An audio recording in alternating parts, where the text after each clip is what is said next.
Hey, thanks for tuning in to Off-Road Stuff. Today we got a little surprise. I'm gonna put a little tune up here on the old JK, get her off the ground a little bit. So let's get going.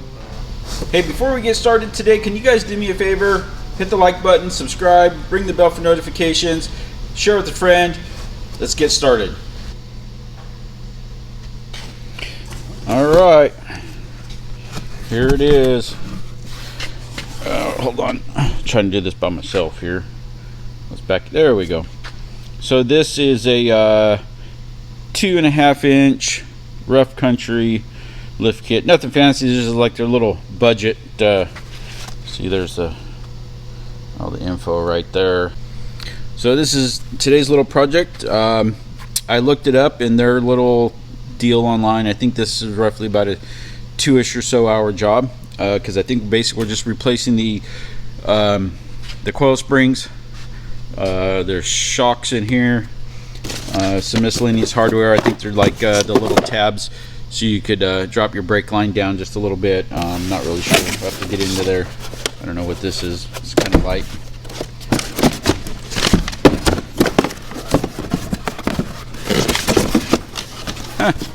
An empty box. Okay. Oh, shoot. Over here. What's in here? Yep. Excuse me. So there's these little tabs right here. Some hardware. And let's look inside here. Oh, hey, look. Pictures. That'll help. All right. You guys ready? Let's get going.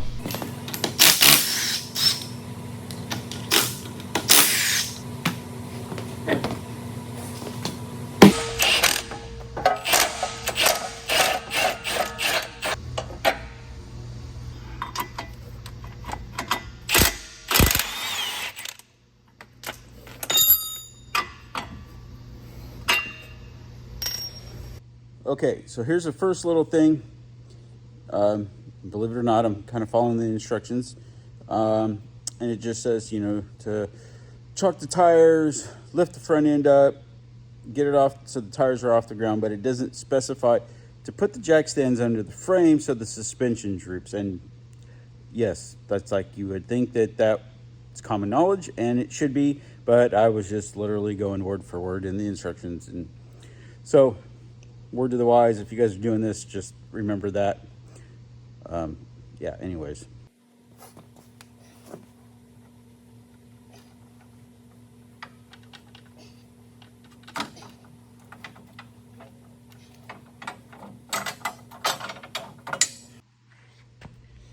All right, so it just says to remove the spring, replace it with the new one for the lift, but it doesn't tell you if it's the longer spring or the shorter spring.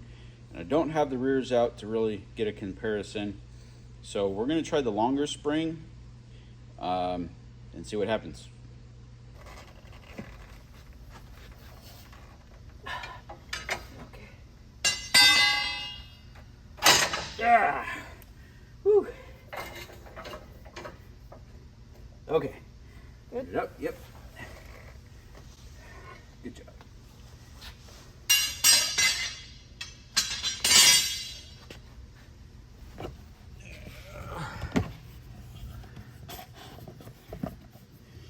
Okay, so one thing is just to make sure that you get the ends of the spring and the little notch right there so they locked in. Okay, so we got the spring in, and this is the longer one, so I hope this is the right one. I already removed the old shocks. It's not a big deal. Putting the new shock in. Shock bolts in, and we're going to tighten them up. So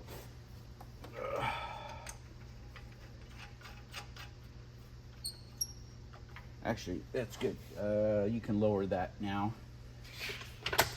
That'll stay perfect. Cool. All right, so we already got the other side done, but I'm going to put the bolt back in the sway bar link here. And yes, eventually I'll get disconnects, but for the time being, get in your home.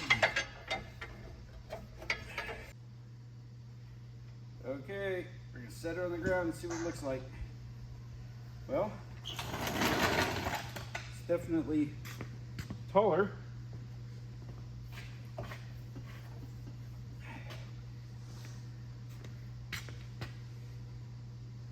I hope those springs are in the right place. We're gonna find out when we put the rears together and see if they're the right size. Okay. Okay, so I already pulled the shock out, but these are 16 millimeter. I just got it in there with my little wobble, my 3/8 drive.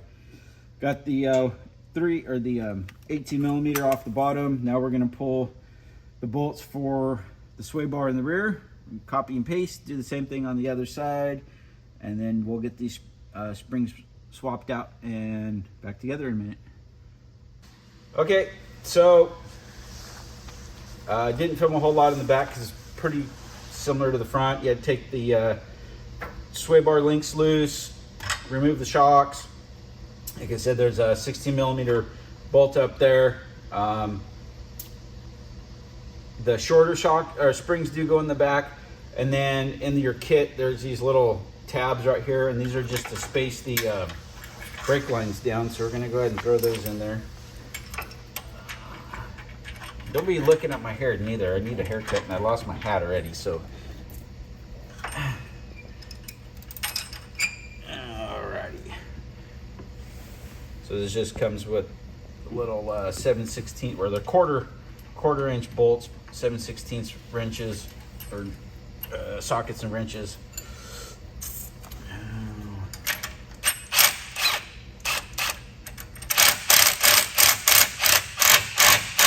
Just like that.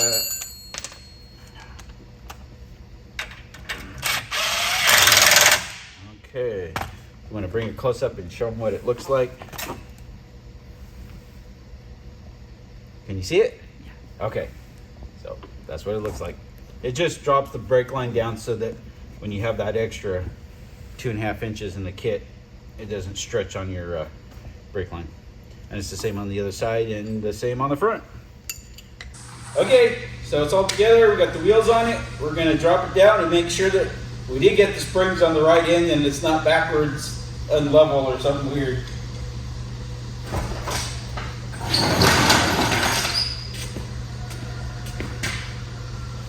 I don't know, it looks good to me.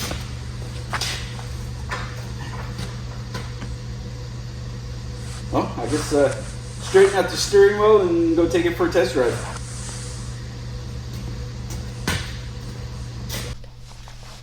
Okay, we got it on here. She looks pretty level.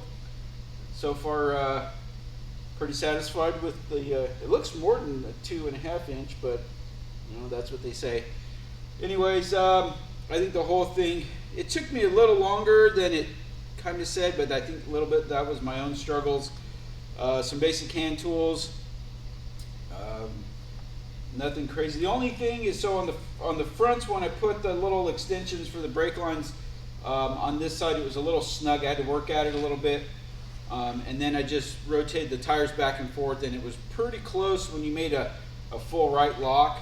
So I had to go inside and tweak it just a little bit just to make sure that there's plenty of room. But other than that, pretty good. I got this on Amazon. I want to say it was about $350-ish.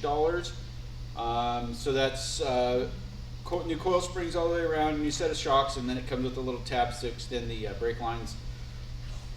So for anybody just getting into this on a budget, this is a good way to go.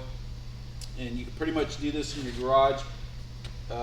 Decent floor jack, a couple jack stands, and like I said, just a few hand tools. That's really it. Maybe a friend to help out, because the fronts were a little bit of a pain to get it to flex enough to get the new springs in and out. The rears were fine. They pretty much just fell out. Yeah, other than that, I think that's it. So thanks a lot. Don't forget, like, subscribe, share with your friends, ring the bell for notification, and we'll see you guys at the next one.